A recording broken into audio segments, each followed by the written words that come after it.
That should do it. So for the purposes of E3, we're going to follow on back on the main story, following up on Black Mask. But in the full game, the player could follow up at any point, continue to follow up the path to anarchy, follow the trail of evidence and story towards him, and take him down to get that upgrade. You can see here just how much taller our South Gotham Island is and how much more majestic it is than the previous spaces you've seen in the other games. I think that's something that's really fun to navigate around.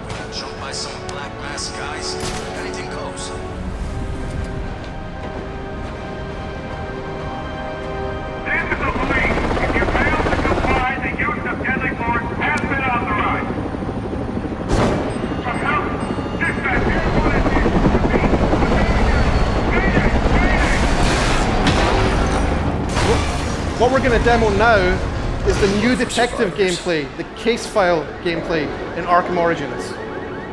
What this is an expansion of the Batman detective experience. Batman could previously detect things and track evidence, but now he's going to use a system of sensors in the cowl and the supercomputing power of the Batcave, the Batcomputer back in the Batcave, and he's going to reconstruct the crimes in real time using the evidence that he finds. And that lets him track down who's behind each crime and bring them to justice. Out of control. It's also a very cool, very Hollywood way of visualizing a crime, which we think is just a really fun thing to see. But what caused him to lose control? So this is where we start to step into the interactive storytelling, because the player can actually scrub through the scene. He can play it backwards, he can rewind it, and he can also start playing it forwards and looking for more evidence. You can pause it at any time.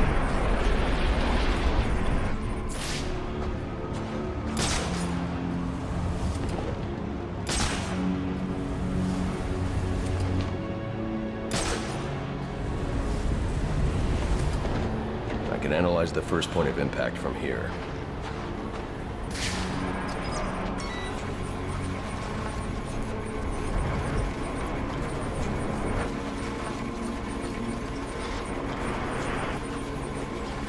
The helicopter's tail rotor was severed when the fuselage hit the building. I should review the crime scene and find that tail rotor. So here he is, he's scrubbing back through here again. And he's coming back to that point of contact with whatever it was that damaged the helicopter. And he's going to follow the tail boom through the simulation to find where the real tail boom is.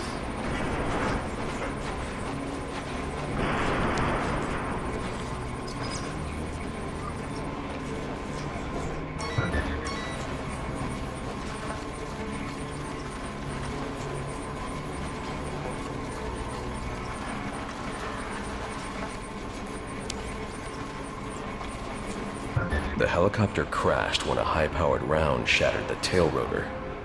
The ballistics analysis will lead me to the shooter's position.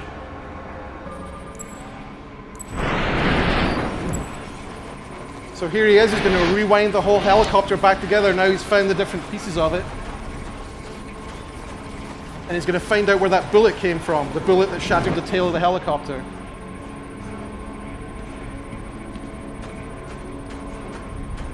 Storytelling and interactivity is kind of like peanut butter and chocolate. This doesn't add up. This man's a member of SWAT.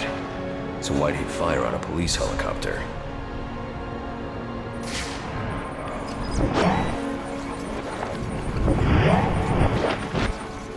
This man didn't fire at the helicopter. He was aiming at me. The ballistics trace indicates this officer was killed by a ricochet from the same round that took down the chopper. There's only one person capable of a shot like this. Deadshot.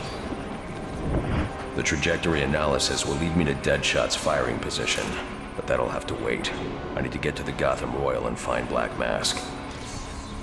So once again, in the full game, the player could choose to follow up on Deadshot and head out, find a number of other pieces of evidence, crime scenes, track him down and confront him for another unique upgrade with him too. But what instead we're going to do is we're going to go to the Royal Hotel where Black Mask is hiding out. The thing we're going to showcase in here is a new gadget. The new gadget's called the Remote Claw. Batman's going to shoot a projectile that fires out and grabs onto an enemy and then launches another claw out from that and then pulls the two things together. So we can use that to create navigation opportunities. You can use that to take down enemies. You can use that to launch objects or enemies at each other. The boss will kill that guy. It's a really fun gadget for an open world game.